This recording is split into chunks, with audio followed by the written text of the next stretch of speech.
Oh, shoot, I forgot something.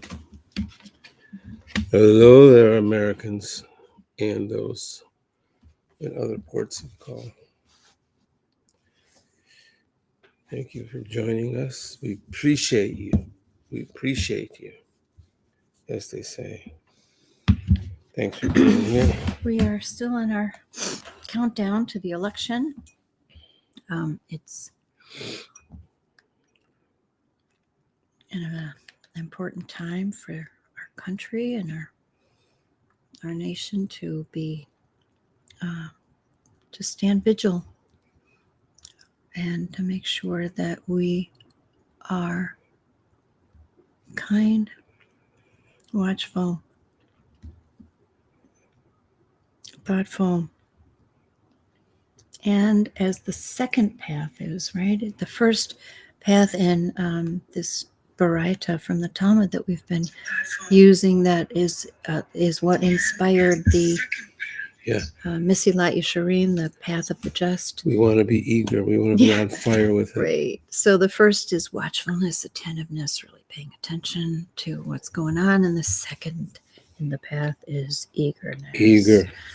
Feeling the eagerness. Just feeling it. Really give yourself over to what you're pursuing. To passion, but not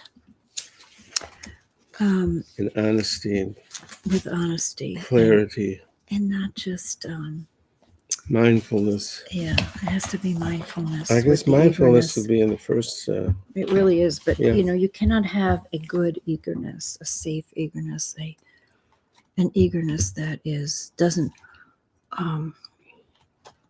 just draw on the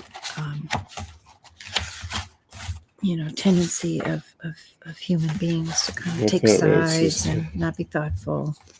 Yes. So, and just rah-rah. We got to be eager and passionate for sure, but we also have to be walk humbly with God through all of this. We got to walk humbly with God through all of this. And I think a lot of people, especially if you heard the talk of the Obamas last night, they go deep, and they get the heart of America. Just to rewrite that phrase. When we go low, we go high. Now they're going straight ahead. Straight ahead. Deep and straight ahead. That's right. I like that. Don't lose. And I'm going to read a piece from my first book called Twice Listening. Got it. Give ear, O heavens. This is from Deuteronomy, I know. Give ear, O... good. We're in Deuteronomy. It's so nice. Give ear, O heavens, that I will speak. Listen, earth, to the words of my mouth. If we believe in justice, it is a double course justice. If we believe compassion, there is no stranger. Or we are all strangers, not just then, always. If we believe in good, there is good and only good. When will you abandon us? Never. That's Jeremiah at the end. I love that. Yeah. When will you abandon us? Never. Even when you don't feel it. One more piece that relates to the Ramchal, Rabbi Moshe Chaim Lutzato, that we're quoting. This is called Big Hands. Big hands gather us up. We are good held by them. And then we are waiting, good waiting, and righteous. Because we stayed, and because we stayed, something happened around us that would not have happened if we weren't so still and yearning good. We are full with hunger. That's it. That's the result. We are full with hunger. Eager. You with me? I am. Can we sit? Yes. Oh my God.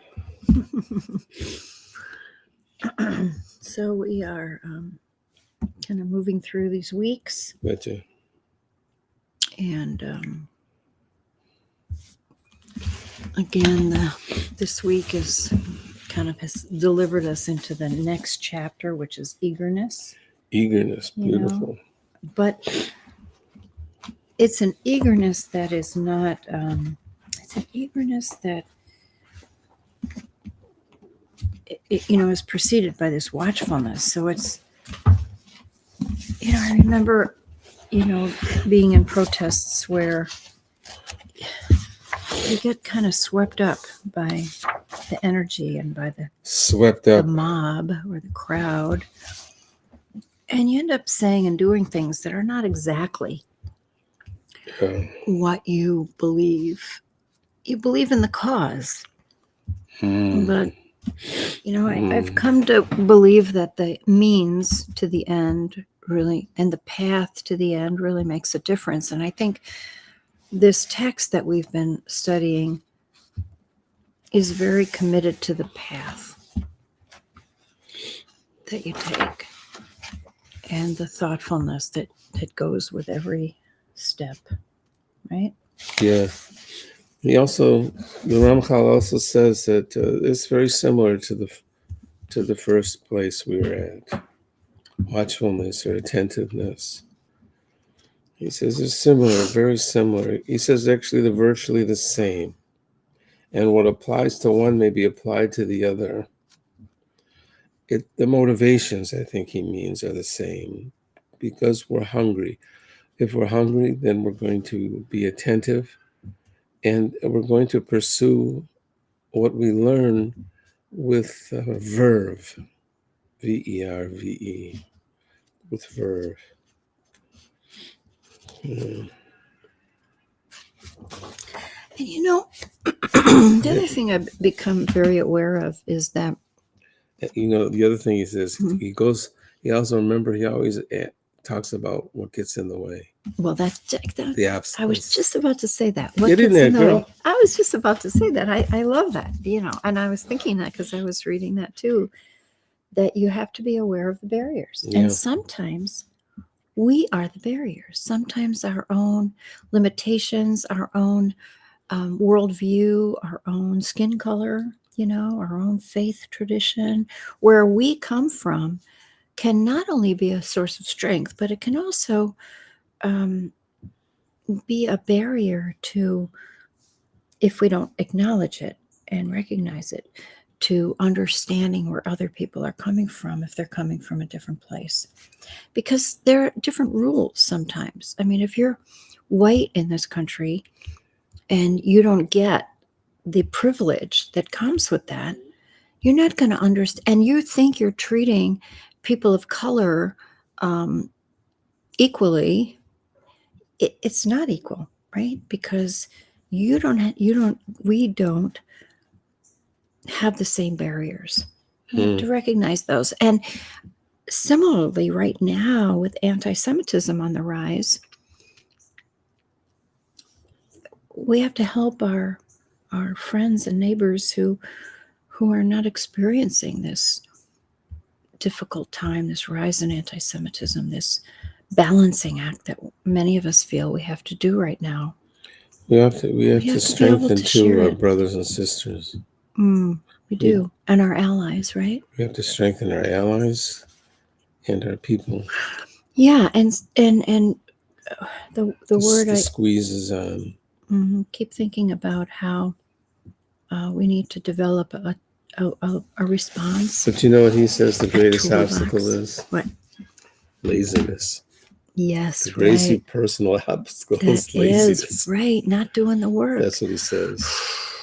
Right. Laziness. He says, get off your rusty dusty. And sometimes it's going to be inconvenient, and sometimes it's going to be uncomfortable. And we don't like to be uncomfortable. We like to be, our nature is to seek comfort. Nachumu, Nachumu. Maybe we should end with that. We have these 7 weeks of consolation. I'm going to end with that. You know why? But it's a different kind of comfort, right? It's not complacency. Oh, that's the other thing that's so beautiful in this week's Torah portion before we leave it. We are taught that we can be satisfied without being complacent. There you go. Can we be satisfied? In other words, feel like we're getting what we need and enjoy the fruits of our labor and not feel guilty about what we have. But can you be satisfied without being complacent? That's the challenge, and that's the practice. Yeah. Right? Akev, yeah. If you do such and such will happen. Right. If then. But, it's consequences. It's not punishment. Not to think that it's God punishing you. Like, if I do this, oh my God, if I don't like Shabbos candles, I don't keep kosher, blah, blah, blah. If I don't do that, then I'm going to get zapped. Or that's why bad things are happening. No, it's not an if-then punishment model. It's an if-then consequence model. If I don't adhere to these principles, if I don't walk a holy path, then, I could fall off the path into the river, is what he says. Into the river. Bring me to the river. So, Ekev, this is a great portion. If then. Oh, but consequence, not punishment. Hey, what happened here? So, again, after Tisha B'Av, Isaiah gives us 7 haftorahs from every Shabbat. I love them. 7 of them. I love them. Haftorahs of consolation. The first one, Nachamu, Nachamu, be comforted, be comforted. But, it's not a comfort with complacency. It's a comfort so that it gives us strength to go forward. Oh, Isaiah, you're my man. So we'll end with one of those consolations. I worked on these consolations for years, years and years. So interesting to me. Consolation 1, this was last week. Comfort and be comforted. Listen, intention to offer and serve wilderness a plain, every valley a high place. All flesh see together, grass and flowers speak to the mountains. Lift up your voice from low places. Notice how he starts in these low places, valleys. But this is the first one. Foundations, no. Also down there are foundations. I love Isaiah. Foundations, know and hear, lift. Again, this language of lift up your eyes, plant your feet, give yourself a name. Give everything a name. And here's the second week of consolation, which we're into now. You abandoned me. You've forgotten me. A mother does not forget her child. You came out of my womb. I could not forget you. Engrave psalms on your hands. Build me into a fence. Whatever pursues will depart.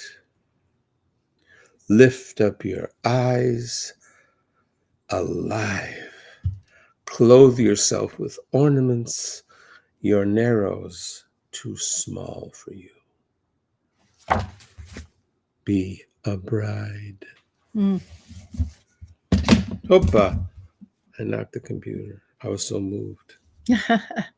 Well, thanks for joining us, and I hope you find that comfort from these days of the Isaiah consolations that will lead to Rosh Hashanah, and also the days of awe. The days of awe.